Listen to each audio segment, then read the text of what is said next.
asked where we can. So let me then take a moment. I see Anne is on, so I want to take a moment just to tell you a little bit about Anne. Commissioner Howard, I should say. I'm so used to calling her Anne because she wasn't always commissioner. But Anne is a native Texan. She's a proud Longhorn mom, wife, and community leader. She received her bachelor's degree, law degree, and master's in public affairs from UT Austin, and is a Texas Exes Life member, and began her career by writing drug, crime, and juvenile justice legislation for Senate Judiciary Committee Chairman Joseph Biden.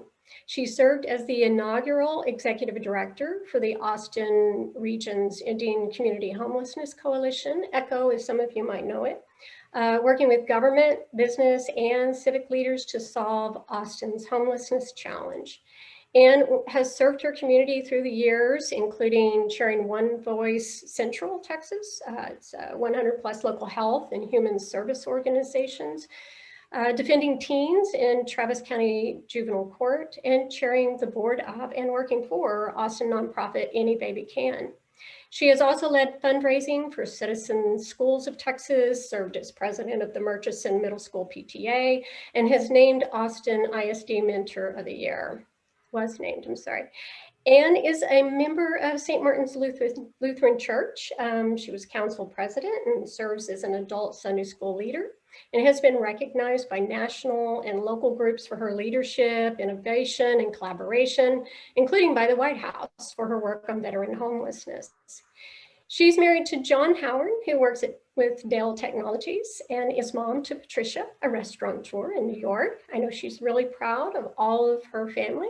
Susan, a lawyer for New York Legal Aid Society, and John III, an accountant with Deloitte in Austin. She lives near the UT campus and enjoys spending weekends near Lago Vista, grilling salmon and boating, which sounds really wonderful. So please join me in welcoming Commissioner Anne Howard. Woohoo! With the life we've had over the last week, it was fun to remember all that fun, happy stuff, I know. It's so good to see your faces for those who we know each other. That's the benefit of these evening Zooms when we're all a little bit tired, is just to see some faces of folks. And if I haven't met you yet, I look forward to meeting you. I can promise you that over the last few weeks, we've been working very hard on your behalf.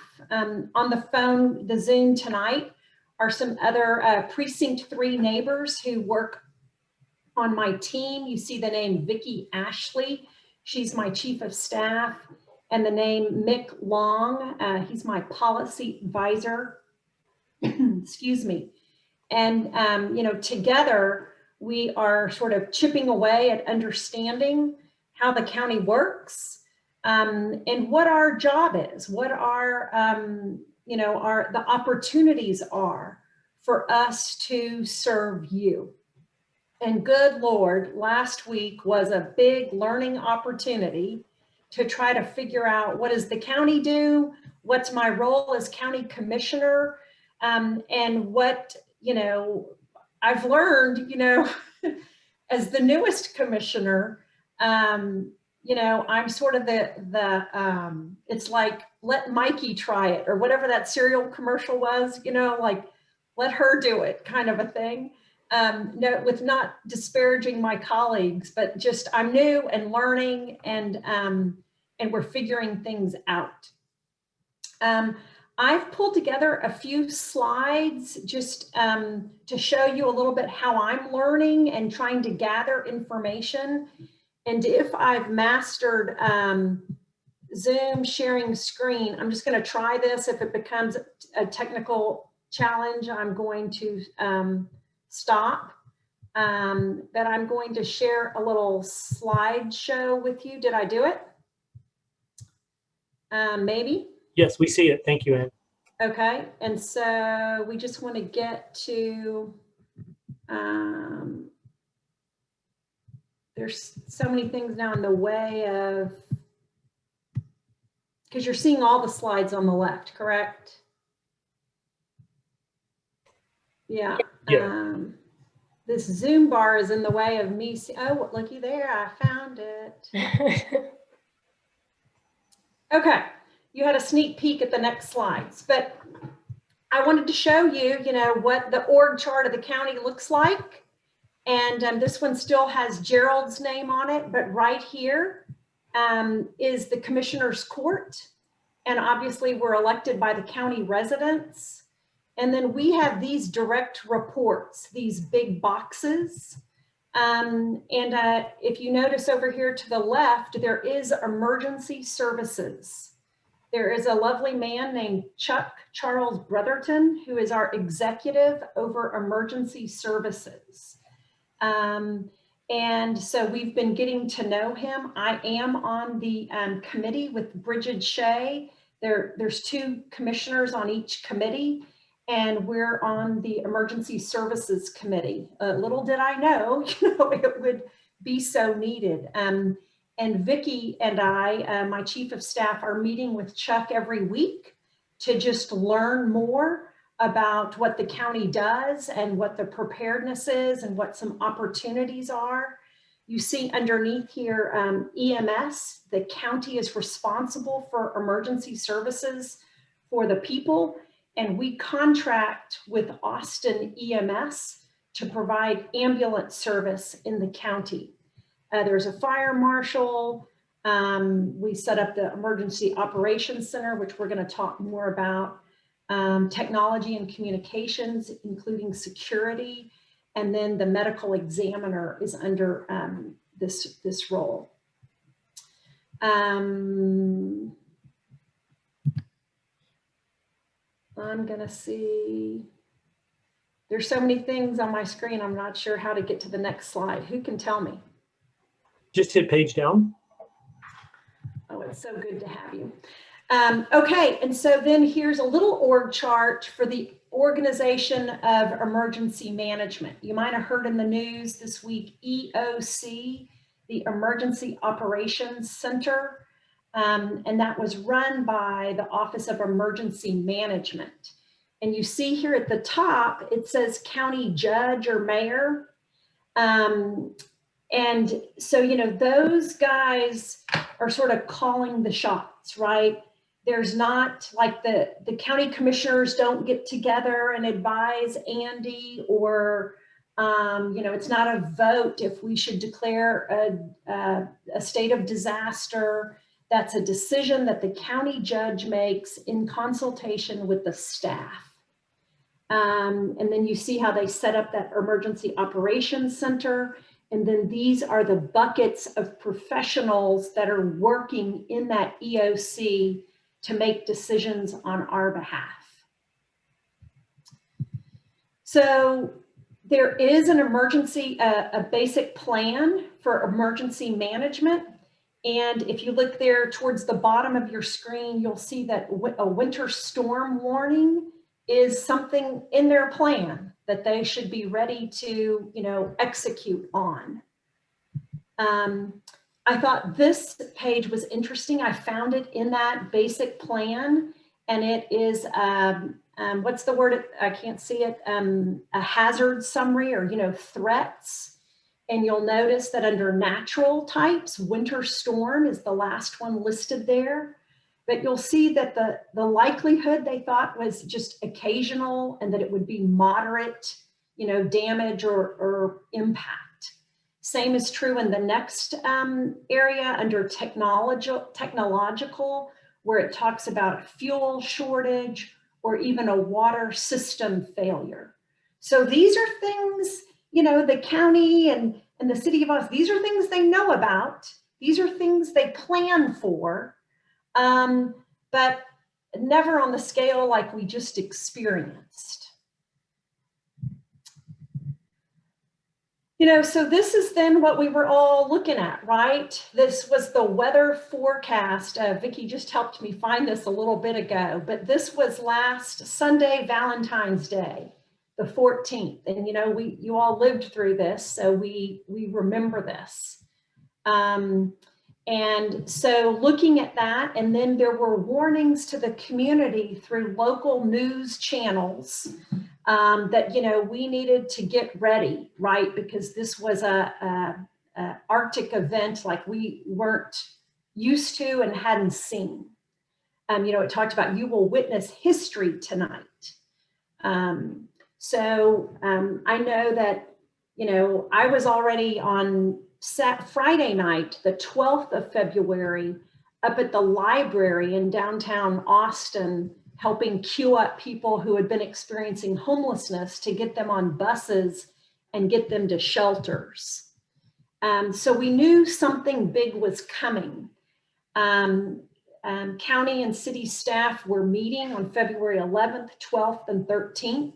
And then it was on Sunday, the 14th, where the judge and the mayor declared a state of disaster.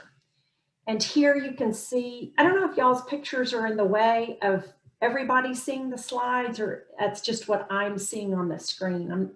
I don't know.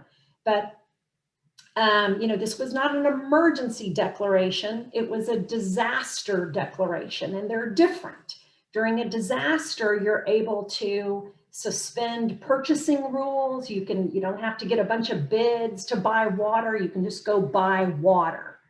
You can evacuate people, you know, and it allows you then to pull down federal and state resources.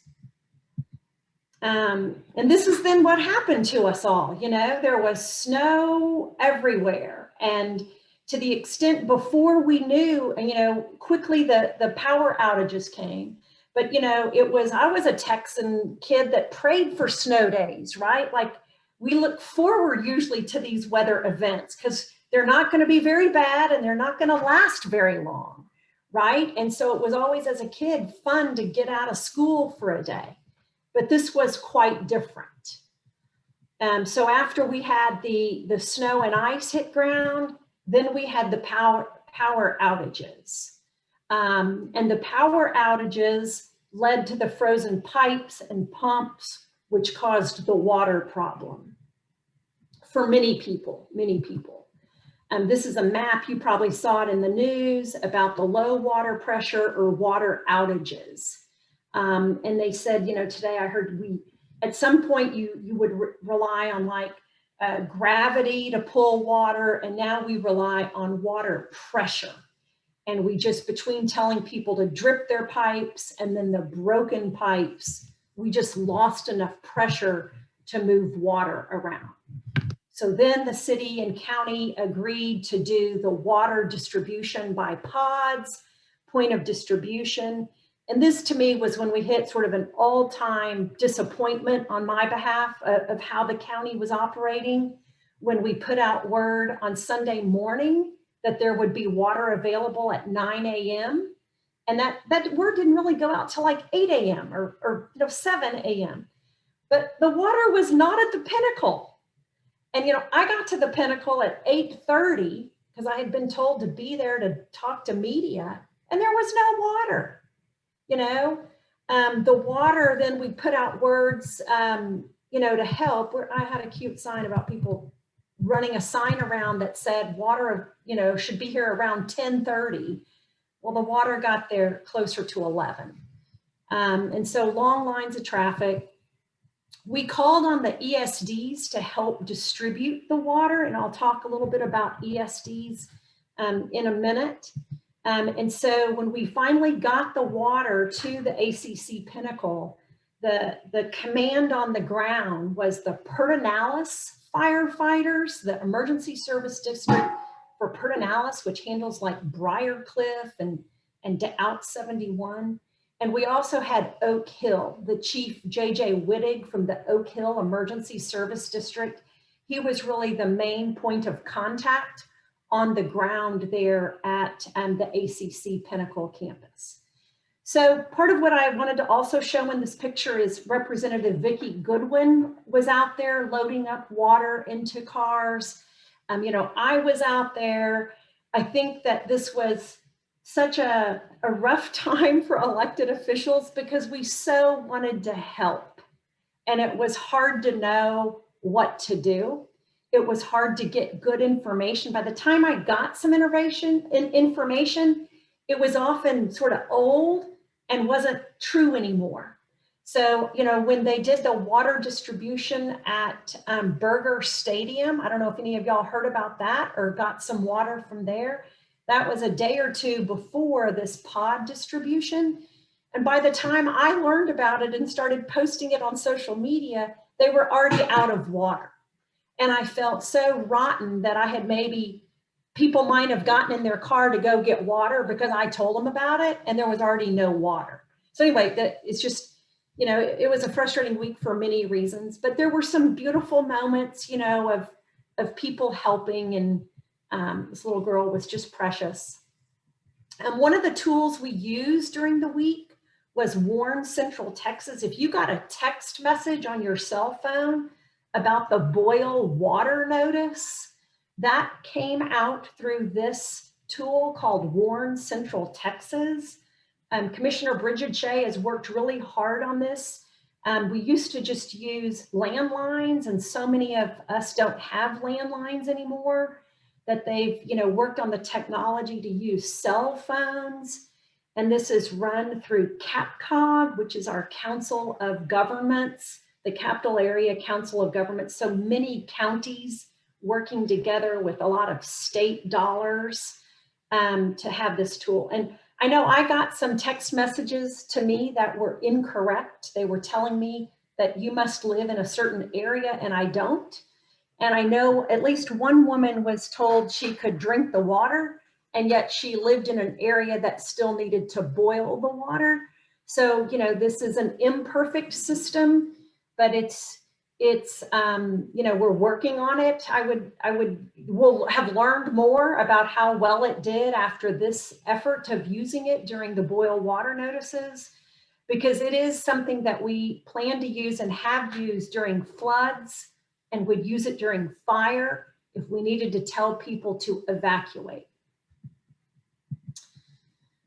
And then this is tiny little font, but if you look at the very bottom, it mentions the Circle C and Thomas Springs Road project. And this is the kind of status updates I get by email every week. You know, this is a projects funded by bonds. And I just want y'all to know there's a lot of communication about projects, and I'm happy to talk about that project. And we have an actual site visit planned out there. It was planned last week, but we're doing it next week. And I think that's the last slide. I'm going to stop sharing my screen, but I just wanted to pull together a little information, you know, about resources. I don't know if, you know, I could talk all day. It's been 7 weeks. It's been really odd. You know, with COVID, there's not many people in the office. I live close to the 700 Lavaca building, and you can tell by my blank walls here at home, I'm not really, I don't have much of an office at home. And so I really like going to the 700 Lavaca building, but it's a big empty building. And so, you know, it's been to learn. I see Leslie Dipples on the phone. She's a county attorney. You know, all of my access to county staff and, you know, to sort of learn the job has been virtual. And you all know what virtual living is like. And so, you know, it's a process, but we're doing it. I think we've made great progress, and I'm really proud of how my team worked this week together, and also with our partners. We were in touch with firefighters and police chiefs and mayors from around Precinct 3. There was a beautiful thing that some Oak Hill residents benefited from, which was we had been working with the city of Rollingwood on their power outage was causing their lift station that handles their wastewater. It was threatening the functioning of that lift station. They were having to run one generator between 2 pumps. It was very scary. And they were so grateful that that got resolved, that they had some bottled water to share. and they got some Boy Scouts packing the water. And then my team helped them find, some folks living in some trailer home communities to get that water to off of 71. And it was a great sort of team effort of sharing resources. And that's to me part of the beauty of Precinct 3. It's a very complicated precinct with lots of, elected officials and jurisdictions. And so we've got to team up and work together. One thing Karen said at the opening was talking about neighbor to neighbor, knowing each other and knowing what the needs are. And I'm going to be really interested in sort of organizing the precinct by neighborhoods to make sure that an example would be that in a time of crisis like this, Representative Goodwin could be responsible for some neighborhoods. Representative Howard could be responsible. Commissioner Howard could be, Councilmember Paige Ellis could be.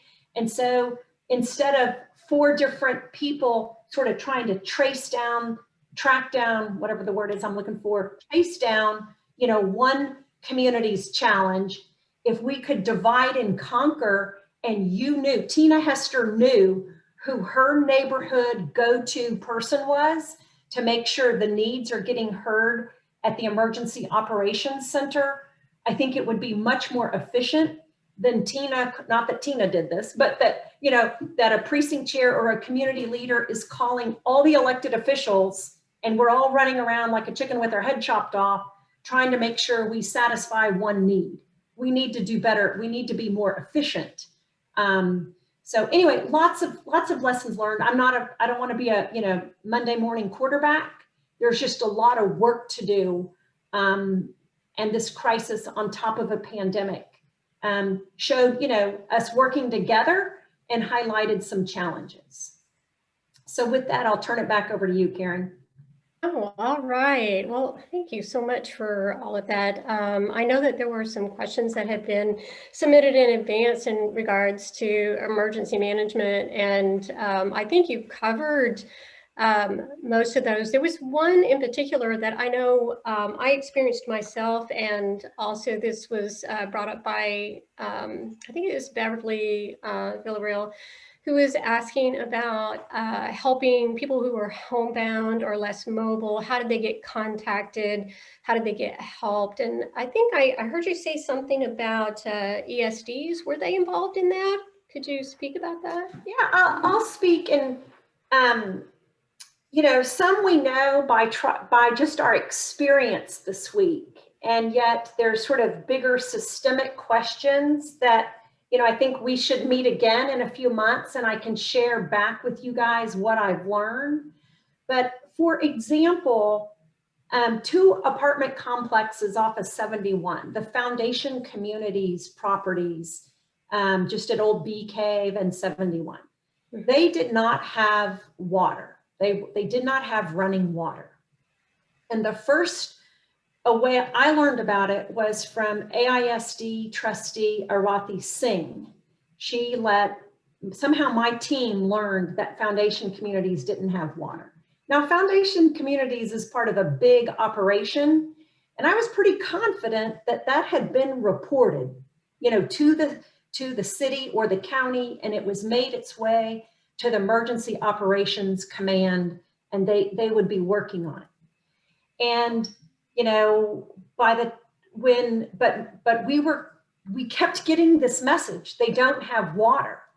And so I finally said, okay, I'm going to call the Emergency Operations Command and tell this, concern. And so the question then came back to me, well, how many units are there and how many people?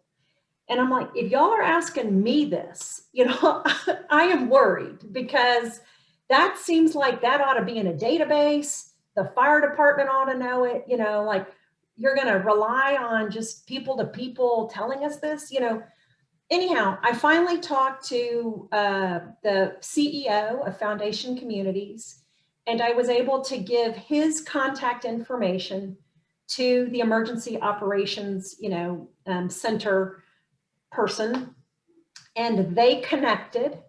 And a delivery of water by the county was made to Foundation Communities properties. That was about 500 people living. Those two properties are joined by a bridge. They do joint after school programming, and water was delivered there. By the time we found the contact info for the couple of trailer mobile home communities off of 71 and got the property manager to contact the county, the word was, we're fine now, we don't need water. I thought that to build a building, you have to be approved by the fire department and the fire marshal. I'm assuming somewhere there is a record of every apartment complex and how many units they have. I live in a complex of 45 units, and the fire department comes through and checks our fire smoke detectors. I mean, there's known information, but in this crisis, they seem to be relying on sort of self-report and then tracking down a phone number to call a property manager. Private property, the county is not going to just deliver a pallet of water on private property without a point of contact who's going to receive that water and be responsible that it gets to the people. I was part of a delivery of water in Lago Vista to an apartment complex of seniors. You might have saw my post about it. That they live on the water and they did not have water. And these are seniors living in like a 3 or 4 story building. Their elevators didn't work. I mean, it's really scary, of just how quickly without power and then without water, that's life and death for people. And so anyhow, when we finally got the right person to allow us to deliver the water in a place where the people could get to it. Yeah, very challenging, very challenging. And based on the information that you went over earlier in terms of how the Emergency Operations Center works and how it ties in with county, it sounds like there's a lot of kind of look back that needs to happen, as well as look forward and see what we're going to do to help us be more efficient next time and do the things that we need to do for our neighbors. I want to switch topics now because I know there were some advanced questions that people asked about.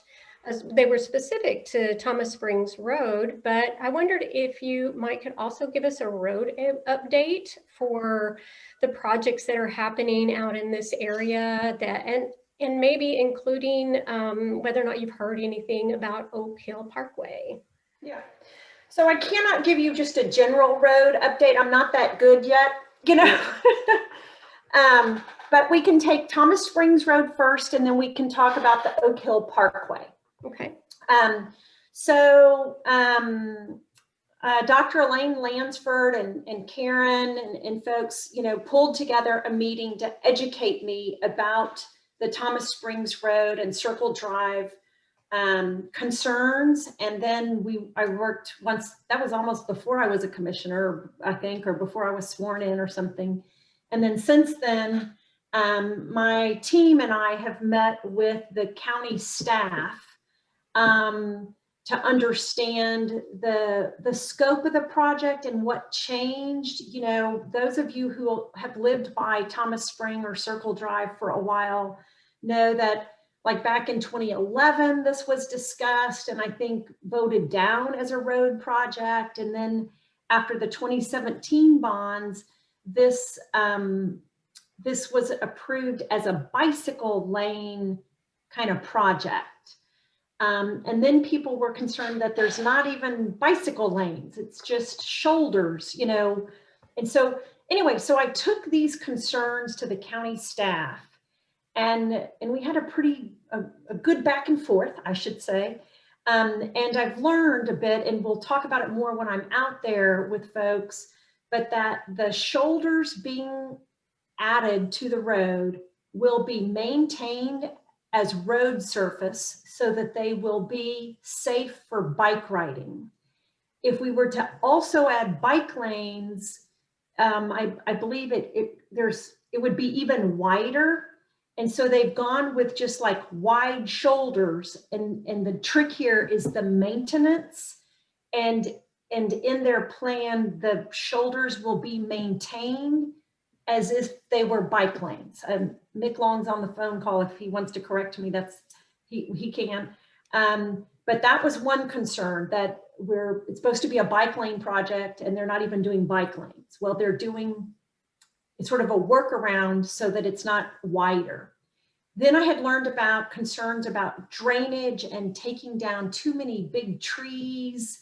And is there a way to save more trees? And I'm not promising anything, but the staff heard that concern and they are looking to get the engineers to look at some alternative drainage in places where we could save more trees. Then I think there was a concern about the connectivity all the way to 290, to 71, to connect all the way through. And that now I can't remember any more details, but it is from me listening to you guys and then taking it back to the staff, and then the staff has to get court permission to change the scope before the engineers can bring back some options. But we're doing that. We've asked, and I think one thing that happened over the last few years since the bonds passed in 2017, the county adopted a policy around, it's called Atlas 14, and it has to do with flooding and being prepared for floods, and what standard do we need to prepare for. And right now it sort of kicked us over. Instead of preparing for 100-year floods, we're preparing for closer to 500-year floods. And in some cases, it just might not be necessary. And I'm not an engineer. I'm not here to tell the county what to do, but I'm here to advocate for the residents and to make sure we're looking specifically at each project to see what standard needs to be used. And that is what is maybe gonna change up a little bit, the Thomas Springs Road project. Does anybody have a specific question about Thomas Springs? There was another question about the wall, I think. Michael Ahern, which I thought I saw him earlier on here, but I'm not sure if he's here now. But he wanted to ask whether or not it would infringe on that the parallel stone wall that goes along in front of the preserve. Yeah. And we were able to ask the staff that today, and they said no, it does not. That in that spot, the road construction will only occur in the existing right-of-way. It will not be taking more land, impact that wall. Okay. And then the other question that he had was whether or not you knew what the plan was for the intersection of Thomas Springs Road and 71. That's kind of where it backs up a lot during, pre-COVID, when everybody was still going into the office every day, it would back up significantly. Yes. And so there's I'm reading now my notes from the county staff. And it says the intersection at 71 is being restriped to have a left through lane and a dedicated right turn lane. This should help with the traffic flow. We're also extending the turn bays back to add additional queuing space for vehicles. Oh, okay. So that's what I know about that. I think there's a striping plan that is a document that I could send to you, Karen, and you could share with people, or at least get it to Michael. That would be wonderful. Thank you. I think that people would be very interested in what's going to happen with that intersection. Okay. Yeah.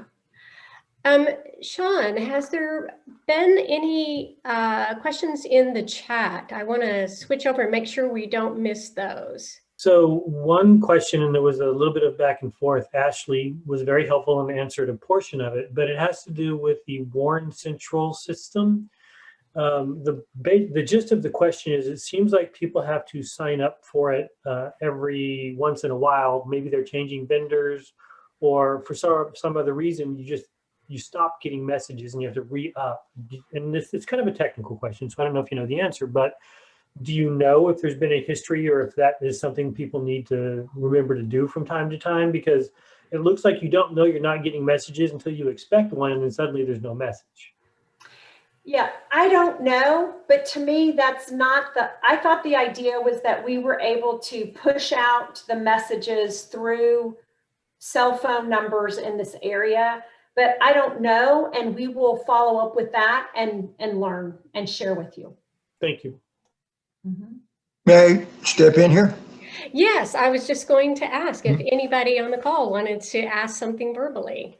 Well, I think a lot of those statements are important, but the removal of the trees in the 500 years from now, we won't be around, any of us. Okay.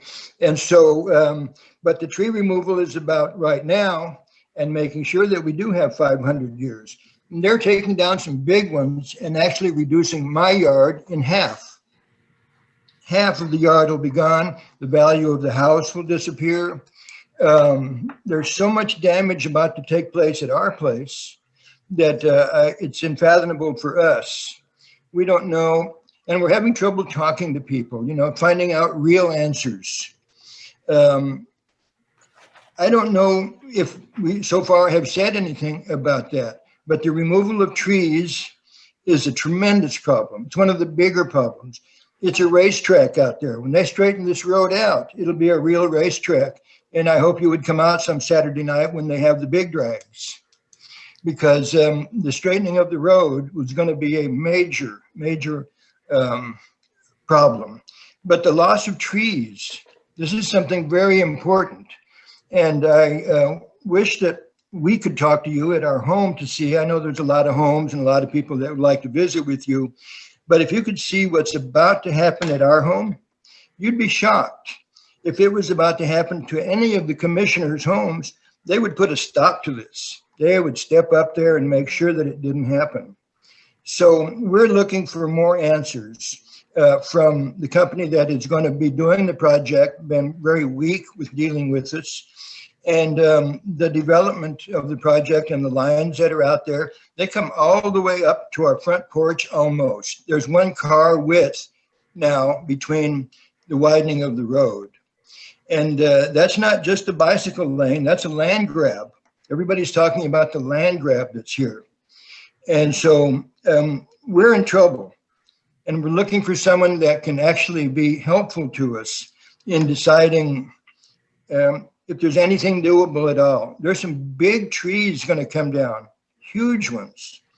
And of course, with all of the things that you've been involved with over the years, you know that the removal of trees is one of the major problems on the planet. And although these seem to be just a few, they're a part of that big problem.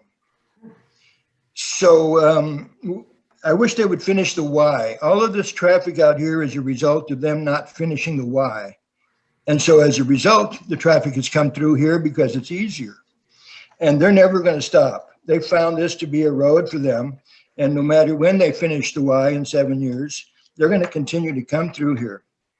So between the noise and the semis and the cement trucks coming through here, we're all going to be affected, whether our front porch is on the road or we're back 100 yards, because that's about to happen, the development in the area. And I think that we need another step in this look at these things, because it's beyond what we're discussing right now. And our life, our real life is affected by this. So I would love to visit with people. If we wait, like you said, maybe 2 or 3 months, that's getting so much closer to it that they won't stop. At that point, we can't do much. The action is right now. So John, and not in a few months. Yes. John, I'll be out there. It's Thursday or Friday of next week. Next week, And I could probably also come by your house and take a look. In the chat, somebody did write about this concept of doing covered drainage, and that was even the same words that the staff used with us. And it was where there are some trees that we could save, that the drainage would go underground there and route around the trees. I brought that up with San Antonio, yeah. Okay, so those are the kinds of things that we were talking with staff about. And so they are going to go, back to the engineers and ask that, it means we pay more money to the engineers, but whatever, to figure this out. And I hear you. And that's why we're looking at it. And that basically we've sort of stalled a little bit, right? Because we're asking them before they can do something, they got to bring it back to us. And, so we were scheduled to be out there last week, but the snow and ice didn't allow it. So we'll be there next week. Yeah, these are not houses along this road. These are homes. And for them, they're just a bunch of houses. And for us, these are our homes. And that's very important that we keep a community where people care about where they live and that they have homes and not just houses to live in. We'd love to have you come by next week and let us show you in real life what I'm talking about. Okay. The covered drainage is a very good idea, especially around some of these old growth trees, because there are several of them. That's our name, Oak Hill, not Oak Kill. Yeah. Thank you, John, for being open and honest and bringing that up. And I'm imagining, Anne, that you have John's contact information, but if not, I can get that to you. I've never met him before. Oh, you haven't? Okay. Well, all right. I was thinking that the county would have access to. Yeah, well, I'm sure I could find it. And I know where y'all live. I've been by I will get there. it to you. Yeah. I will get it to you. We can have an equally sort of sad conversation while we're on this road, about the Oak Hill Parkway. Yes. Wait, before you change from Thomas Springs and Circle Drive, I would like to add something, if I may. Can you hear me now? Yes, sir. I didn't realize I was muted. I'm the one that brought up the thing about cover drainage. And what I was trying to add there was that they could do a combination of covered and open drainage. And it's ridiculous to start talking about 500-year floods. That Circle Drive is the divide between the Onion Creek and Barton Creek watersheds. So it's going to be a lot of flooding to get up to 1,100 feet where we are. So we may have some flash flooding, but we don't have severe flooding that's going to put us all underwater for a long period of time.